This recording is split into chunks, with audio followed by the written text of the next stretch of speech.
ઓમ રામ દત્તાત્રેયાય નમઃ. શ્વાસે શ્વાસે દત્તનામ સ્મરાત્મન. શિશુ અવસ્થા એ ભીની માટી જેવી છે.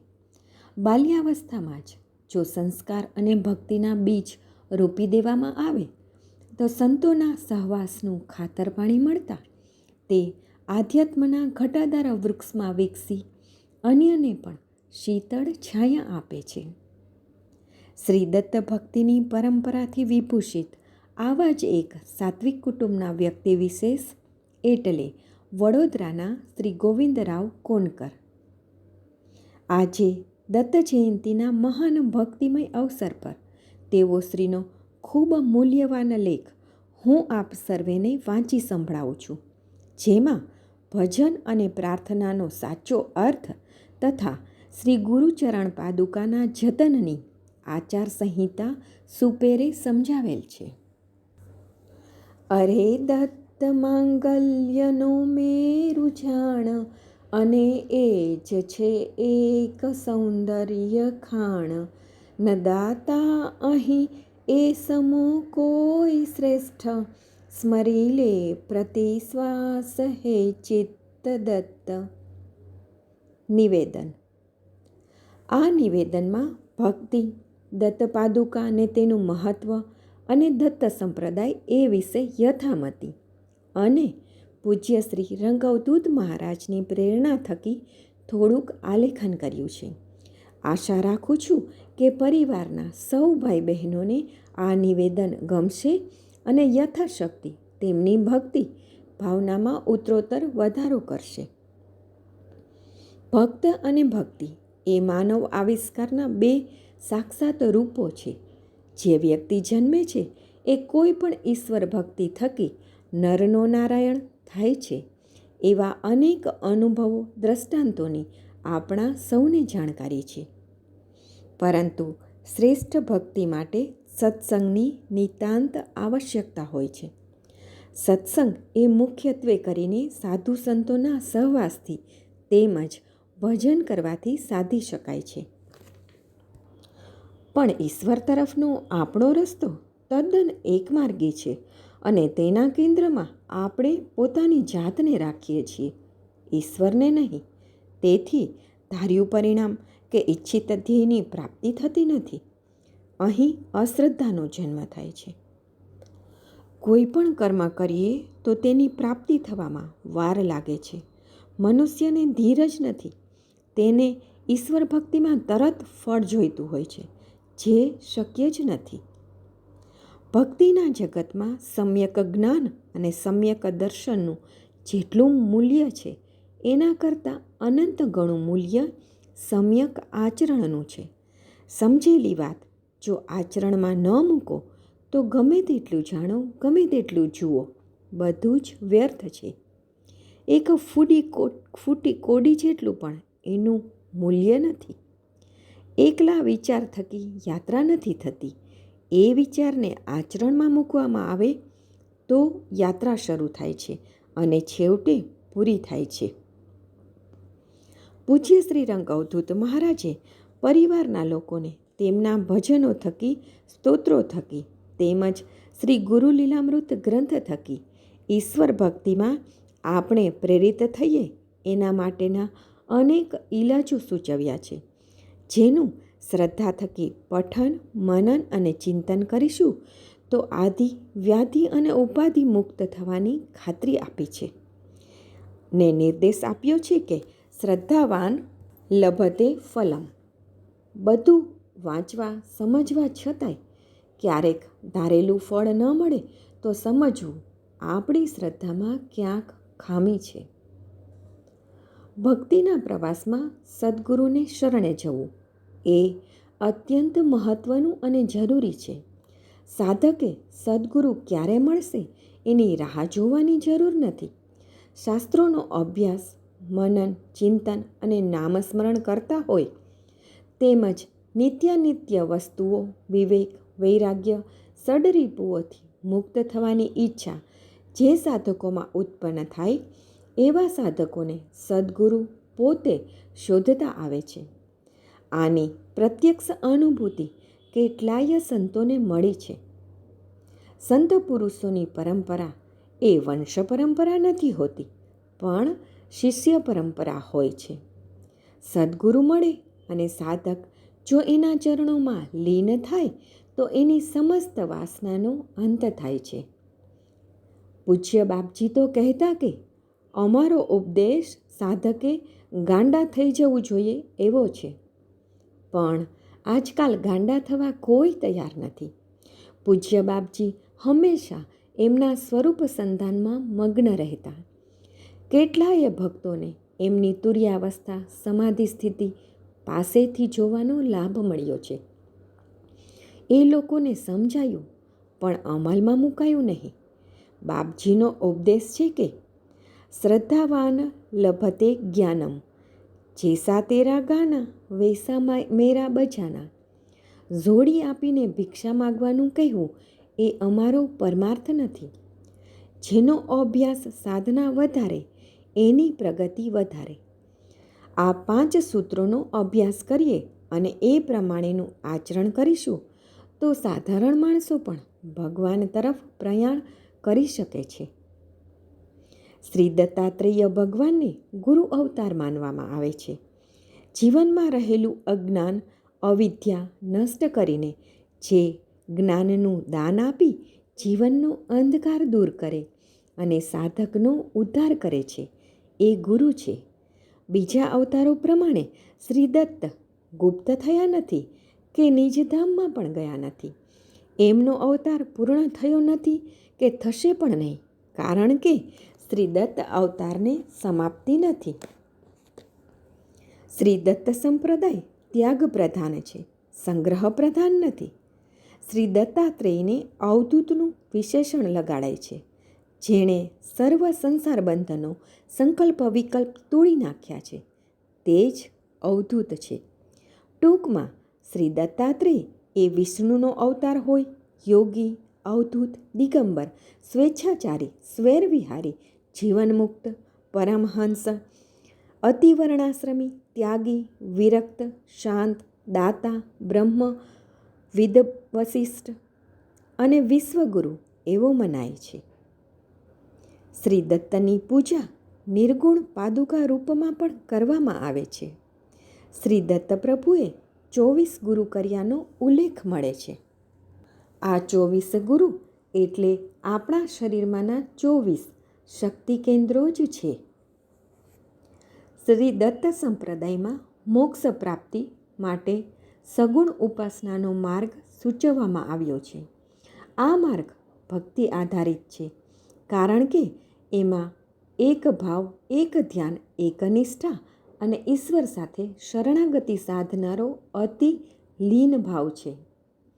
આ સગુણ ઉપાસનામાં વર્ણ, જાત, લિંગ, ઉંમર, નાનો મોટો, ગરીબ શ્રીમંત એવો ભેદભાવ નથી.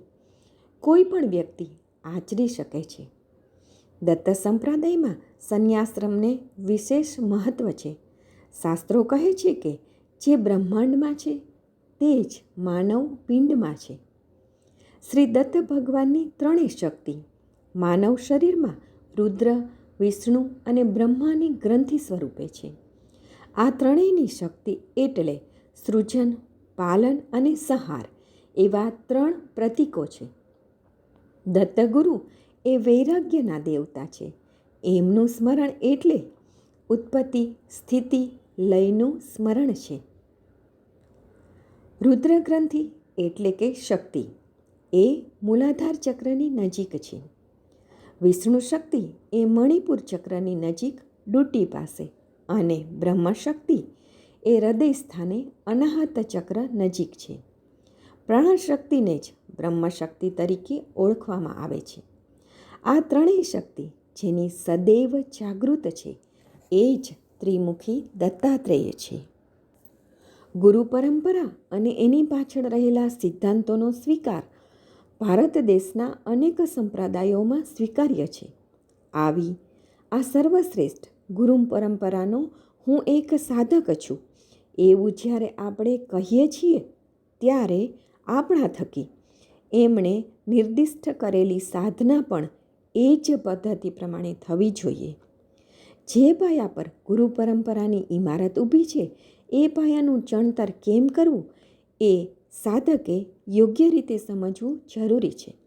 કારણ પાયો જો અડીખમ હશે તો જ તેના આધાર થકી આપણી સાધનારૂપી ઇમારત શ્રેષ્ઠ રીતે ઊભી કરી શકાશે અને સાધકને સર્વશ્રેષ્ઠ એવી આધ્યાત્મિક ઊંચાઈ મેળવવી સહેલી થશે. ખાલી સદ્ગુરુને વારંવાર પ્રણામ કરવાથી આપણને એમની શક્તિ મળી શકશે નહીં. એ માટે સદ્ગુરુના કાર્યમાં અને તેના સ્મરણમાં તન મન ધનથી સંપૂર્ણ સહભાગી થવું જરૂરી છે. આપણે ગુરુ પૂર્ણિમાના દિવસે બહુ મોટી ગુરુદક્ષિણા આપી કે તરત આપણને સદ્ગુરુની કૃપા થશે એવી કોઈની ભ્રામક સમજણ હોય તો એ મનમાંથી કાઢી નાખવી. સદ્ગુરુની કૃતિશીલ સેવા એ જ ખરી ગુરુદક્ષિણા છે અને ખરેખર ગુરુદક્ષિણા પેટે ફક્ત તુલસીનું પાન અર્પણ કરશો તો એ પણ પૂરતું છે. સદ્ગુરુને ધનની આવશ્યકતા નથી. એને તો ફક્ત શિષ્યના સાધકના મનની આવશ્યકતા છે. કોઈ પણ સંત ચરિત્રનું અવલોકન કરશું તો જાણવા મળશે કે એમના પર પ્રચંડ સંકટોની પરંપરા આવી, પરંતુ સદ્ગુરુ પરંપરામાંથી તેઓ ક્યારેય નિરાશ થયા નથી અથવા તો તેમની ભક્તિ ક્યારેય પડતી મૂકી નથી. ખરેખર જોવા જઈએ તો ગુરુ તત્વ ઈશ્વર તત્વ કરતાં પણ શ્રેષ્ઠ છે. કદાચ કોઈ વખત ઈશ્વરી તત્વ કશું કરી શકશે નહીં, પણ ગુરુ તત્વ આપણા આયુષ્યમાં નિર્ણાયક બદલાવ પણ લાવી શકશે. પૂર્ણ શરણાગતિ સિવાય આધ્યાત્મ માર્ગમાં કોઈ પણ જાતની શક્તિ મેળવી શકાય નહીં. આધ્યાત્મિક શક્તિ મળવી જોઈએ એવું જેમને લાગે છે તે દરેક સાધકે ગુરુ ભક્તિના નિયમો સમજી લઈને આચરણમાં ઉતારવા જોઈએ. માટે જ પરિવારના ભાઈઓ બહેનોએ પૂજ્ય બાપજી રચિત શ્રી ગુરુલીલામૃત ગ્રંથના સતત પારાયણો કરવા અને દરેક અધ્યાયને અંતે તેનું મનન ચિંતન કરીને સદાચરણ કરવું. પૂજ્ય બાપજીએ તો ગ્રંથમાં ઘણી બધી ખાતરીઓ આપી છે, જેનું સતત વાંચન ચિંતન અને મનન માણસને આધિ વ્યાધિ અને ઉપાધિથી દૂર રાખશે. અને એટલું જ નહીં પણ સાધકને સમાધિ અવસ્થા પ્રાપ્ત થશે. માટે પરિવારના ભાઈ બહેનો, બીજ તો પડ્યું જ છે, પછી વાર શા માટે? પ્રાર્થના એ પરમ ચૈતન્ય સાથે જોડાઈ શકવાનું દિવ્ય માધ્યમ છે. સાચા હૃદયની પ્રાર્થના કંઈક યાચતી નથી. પ્રાર્થના પ્રભુ પ્રત્યેનો પ્રેમ છે, સદચિંતન છે, ગહન આત્મીય ભાવ છે, તીવ્ર તડપણ છે. પ્રાર્થનાનો શાબ્દિક અર્થ તો યાચવું, માંગવું, વિનંતી કરવી એવો થાય છે. પણ એ માગણી કશાકની પ્રાપ્તિ માટે નહીં, પણ પ્રભુ પ્રત્યેના સ્નેહને પ્રેમને શરણે જવા માટેની હોય છે.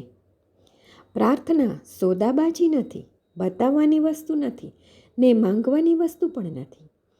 પ્રાર્થનામાં પ્રભુ પ્રત્યે કૃતજ્ઞતા વ્યક્ત કરવાની હોય છે. પ્રાર્થનામાં અહંકાર નષ્ટ થવો જોઈએ. મનને સાંધવાનું અને શિક્ષિત કરવાનું પ્રથમ પગથિયું પ્રાર્થના છે. પ્રાર્થનાના અનેક સ્વરૂપો વર્ણવાયા છે. પ્રાર્થના પ્રભુ પ્રત્યેના પ્રેમ ભાવે થાય છે, મૌન ભાવે થાય છે અને ભજન દ્વારા વ્યક્ત થાય છે. પ્રાર્થનામાં માણસે શૂન્ય થવાનું છે. ભજન દ્વારા પરમ શક્તિને પામવી સહેલી છે. ભજન એટલે શું? જે અજવાળા પ્રગટાવે તે ભજન. પરમ તત્વને ભજવા એનું નામ ભજન. ભજનમાં એવી તાકાત છે કે જો ખરા હૃદયથી અને લાગણીથી ભજન થાય તો ભજન સાધકને ઈશ્વર કરતાં પણ આગળ લઈ જાય છે. કબીરનું ભજન પાકી ગયું તો લખવું પડ્યું કે પીછે પીછે હરી ફિરત પુકારત કબીર કબીર.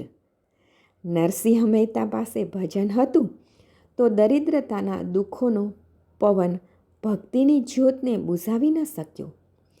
મીરાબાઈ પાસે ભજનનું અજવાળું હતું તો રાજસત્તાનો વિરોધનો વંટોળ પણ તેની ભક્તિની જ્યોતને ઓલવી ન શક્યો. આપણે પરિવારમાં પુનિત મહારાજનું એક ભજન ગાઈએ છીએ તેમાં પણ એક ટૂંકમાં કહ્યું છે કે ભજન થકી ભવ તરશે રે. ભજનમાં એવી શક્તિ છે કે એ સાધકના મનના અંધારાને ઉલેચીને અજવાળા કરી શકે છે. ઘણા સાધકોના જીવનમાં ભજનથી અજવાળા થયા છે. માટે જ અજવાળામાં થાય તે ભજન નહીં, પણ જે અજવાળા પ્રગટાવે તેનું નામ ભજન છે. તેથી ભજન રાત્રે થાય છે. ભજન શબ્દની વ્યાખ્યા કરીએ તો નીચે પ્રમાણે થાય. ભ એટલે ભક્તિ, જ એટલે જગન અને ન એટલે નેતિ. આવો અર્થ કરી શકાય. ભક્તિ એટલે ભક્તિ માર્ગ, જગન એટલે યજ્ઞ, યજ્ઞ એટલે કર્મ માર્ગ અને નેતિ એટલે જ્ઞાન માર્ગ. એટલે ભજનમાં ત્રણેય યોગનો સમન્વય જોવા મળે છે. પૂજ્ય બાપજીએ લખેલા ભજનો એ ભજનિકને એટલી આધ્યાત્મિક ઊંચાઈએ લઈ જાય છે કે મારા અનુભવ પ્રમાણે સાધકે બીજું કંઈ કરવાની જરૂર નથી. અવધૂતિ આનંદના ભજનોમાં ભક્તને સતચિત્ત આનંદ મળી રહે છે, જો એનું બરાબર ચિંતન અને મનન થાય તો. આગળ લખ્યા પ્રમાણે દત્ત સંપ્રદાય એ ત્યાગ પર અધિષ્ઠિત થયેલો સંપ્રદાય છે. દત્ત સ્વરૂપ અયોનિજ છે. દશા અવતારમાં દત્તાત્રેયનું નામ નથી. આ અવતાર સતયુગમાંનો છે. ભાગવતમાં જે 24 અવતાર કહ્યા છે તેમાં છઠ્ઠો અવતાર શ્રી દત્તાત્રેયનો છે. શ્રી દત્તની પૂજા નિર્ગુણ પાદુકા રૂપમાં પણ થાય છે. શ્રી દત્ત સંપ્રદાયમાં પાદુકા પૂજન અતિ મહત્વનું મનાય છે. પાદુકામાં ગુરુની આધ્યાત્મિક શક્તિ, યોગ શક્તિનું બળ હોય છે. માટે જ પાદુકા દર્શનથી કે પૂજનથી શ્રી ગુરુના આધ્યાત્મિક બળનો આવિર્ભાવ સાધકમાં આવે છે. અને એટલે જ ગુરુની પાદુકાના પૂજનની પરંપરા દત્ત સંપ્રદાયમાં આવે છે.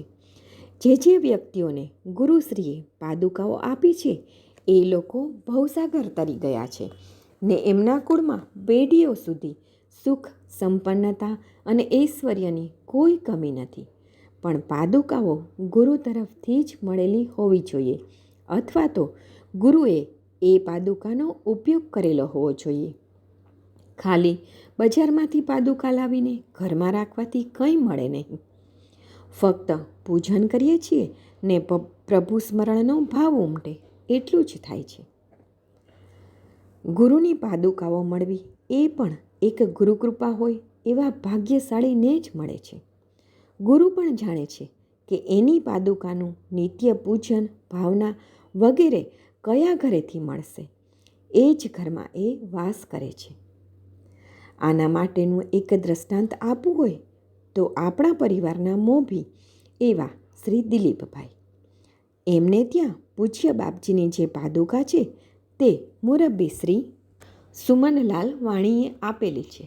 શ્રી વાણી કાકાને પણ લાગ્યું કે શ્રી દિલીપભાઈને ત્યાં પાદુકાની સંપૂર્ણ અને યોગ્ય જાળવણી થશે, એટલે એમના કોઈ પણ સગા સંબંધીને ન આપતા શ્રી દિલીપભાઈને ઘેર પધરામણી કરાવી અને એની જાળવણી માટે અચૂક સૂચનાઓ આપી. પૂજ્ય વાણી કાકા અમેરિકા ગયા પછી પણ ઘણીવાર દિલીપભાઈને પાદુકાજી વિશે વિગતવાર પૂછતા. શ્રી દિલીપભાઈનો આખો પરિવાર દત્તભક્તિના રંગે રંગાયેલો છે. એમને ત્યાં છેલ્લા 25 વર્ષમાં અનેકવાર દત્ત સંપ્રદાયમાં જે તહેવારો ઉજવાય છે તે બધા જ ઉજવાય છે. એની અનુભૂતિ જ્યારે આપણે એમને ત્યાં બનેલો દત્ત દરબાર જોઈએ ત્યારે લાગે છે કે આ દિલીપભાઈનું ઘર નથી પણ આશ્રમ છે. દરેક દત્ત સ્થાનની એમણે મુલાકાત લીધી છે. એમના પૂજ્ય બા તરફથી એમને રંગભક્તિનું અમૂલ્ય ભાથું મળ્યું છે અને તેઓએ એમની સાર્થકતા પુરાવાર કરી બતાવી છે. પાદુકાને ઘરમાં રાખી એની પવિત્રતા જાળવવી એટલે લોખંડના ચણા ચાવવા જેવું કામ છે.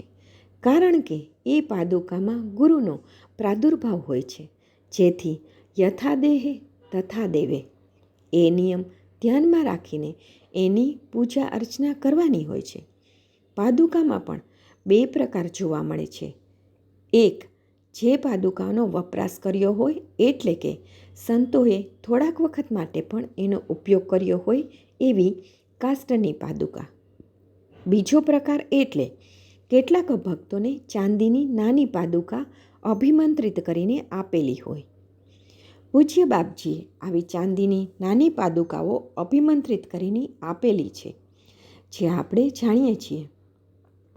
આવી અભિમંત્રિત કરેલી પાદુકાનું પણ પૂજન થાય છે, કારણ કે જે સંતની પાદુકાઓ છે તેમની ત્યાં સતત હાજરી હોય છે એવું અનુભવવા મળ્યું છે. માટે જ એની ઉપેક્ષા કરવી નહીં, અને જો ઉપેક્ષા કરી કે એનો દંડ મળ્યો જ સમજવો. માટે જે નિયમિત રોજ પૂજા કરી શકે નહીં અથવા પવિત્ર વાતાવરણમાં રાખે નહીં એવા ભક્તોએ પોતાને ઘેર પાદુકા પધરાવી નહીં. પાદુકા ઘરમાં હોય એટલે એના નિયમો જે ઘણા કડક છે એનું ચોકસાઈથી પાલન કરવું જ પડે, એમાં મીનમેખ નથી. નિયમ પાલન ન થઈ શકે એવા ભક્તોએ પાદુકાના નિયમિત દર્શન કરવા. સર્વસાધારણપણે નિયમો આ પ્રમાણે છે. પાદુકા કોઈ પણ દિવસ અપૂજ્ય રહેવી ન જોઈએ. પાદુકાની રોજ પૂજા કરી તેને થાળ ધરાવવો જોઈએ. ખડી સાકર, પેંડા, બરફીનો પ્રસાદ ચાલે નહીં. સૂતક હોય તો પાદુકાનું પૂજન બીજા કોઈ મારફત, જેને સૂતક ન હોય તેના દ્વારા કરાવવું, અથવા તેટલા દિવસ પાડોશમાં મૂકી આવી તેને યોગ્ય સમજણ આપી પૂજન કરાવવું. પાદુકા ઉપર જળ અભિષેક કરવો નહીં, કારણ લાકડાની હોવાને કારણે સમય જતાં પાદુકા બગડવાનો સંભવ છે. માટે પાદુકાની રોજ પંચોપચાર પૂજા કરવી જ જોઈએ. ખાસ વાર તહેવારે, સદગુરુના જન્મદિવસ, પુણ્યતિથિ વગેરેના દિવસો ષોડશોપચાર પૂજા કરવી એવો પ્રઘાત છે. પાદુકા ઉપર માથું ટેકવવું નહીં કે હાથ લગાડવા દેવા નહીં. બહારના આવેલાઓએ હાથ પગ ધોઈ દૂરથી જ નમસ્કાર કરવા તેમજ સ્મરણ કરવું. આભડછેટના નિયમો જરૂરથી અને ચોકસાઈથી પાળવા. માસિક ધર્મમાં સ્ત્રીઓએ પાદુકાને અડવું નહીં. પાદુકા દેવપૂજામાં રાખવી અથવા દર્શન કરી શકાય એવા ઊંચા સ્થાન પર મૂકવી. પાદુકાને અત્તર, સુગંધી દ્રવ્યનો લેપ કરી શકાય. ભીના વસ્ત્રથી પાદુકા સાફ કરી શકાય. અગત્યની વાત એ કે કોઈને પાદુકા આપી હોય તો રાત્રિના સમયે પાદુકાઓ ઘરમાં જ લાવવી. અન્ય સ્થળે રાત્રિએ રાખવી નહીં. સગવડભર્યો નિયમ તો એવો છે કે પાદુકાઓ કોઈને આપવી જ નહીં, કારણ આપણો જેટલો ભાવ છે, જેટલી જરૂરી કાળજી લઈએ છીએ એટલી બીજે ઠેકાણે ન પણ લેવાય. વિવેકસભર ના પાડવી. આજકાલ સાર્વજનિક પાદુકા પૂજન જોવા મળે છે કે ઘણા ભક્તો માથું ટેકવી જ રાખે છે. કેટલાક હાથ અડાડીને પાદુકા આખી ઉપર વારંવાર હાથ ફેરવ્યા કરે છે, જે યોગ્ય નથી. બાળકને માતાનું ધાવણ ભાવે છે, માટે બાળક સ્તનને બચકા ભરે તો માં ટપલીઓ મારે છે. તેમ આપણે પણ મોટા થઈને જો નિયમોનું ચુસ્ત પાલન ન કરીએ તો ટપલીઓ ખાવાનો વારો આવવાનો જ. એ ધ્યાનમાં રાખશો. શ્રીરંગ પરિવારના સૌ ભાઈ બહેનોને એટલી નમ્ર અરજ કે આપણા બાપજીએ તો આપણા માટે અખૂટ જ્ઞાનનો ભંડાર ખુલ્લો મૂકેલો છે. તેમના ભજનોનું, સ્તોત્રોનું તેમજ શ્રી ગુરુલીલામૃત ગ્રંથનું નિત્ય ચિંતન અને મનન કરીએ તો એમાં આપણું કલ્યાણ જ છે. પૂજ્ય બાપજી આપણી પાસે જ છે ને આપણને દત્ત સાક્ષાત્કારની અનુભૂતિ કરાવશે જ. એમાં જરાય શંકાને સ્થાન નથી. કવિ શ્રી સુરેશ દલાલની કાવ્ય પંક્તિથી આ લેખનું સમાપન કરીએ. આંબા જેવો આંબો છોડી બાવળને તું વળગ્યો, ગંગા કાંઠે તરસ્યો તરસ્યો તું વૈશાખે સળગ્યો, પરમાનંદને છોડી દઈ તું ભટકી રહ્યો ઉદાસી, જગતમાં જન્મી તે શું કર્યું ઓળખ્યા નહીં અવિનાશી. આપણામાં શ્રદ્ધા અને ધીરજની ઉણપ છે. જો આ બંને પૂર્ણતા આવી જાય તો પૂજ્ય બાપજી કહે છે તેમ રંગ રાગ સૌ શમ્યા પળમાં, મજ્યો અલૌકિક રંગ રહ્યોના ધન્ય ગુરુવરા ભલો તજાવ્યો સંગ. સૌને વડોદરાથી ગોવિંદ વાસુદેવ કોનકરના અવધૂત ચિંતન શ્રી ગુરુદેવ દત્ત. खोजो तो तुरंत मिल जाऊं, एक पल के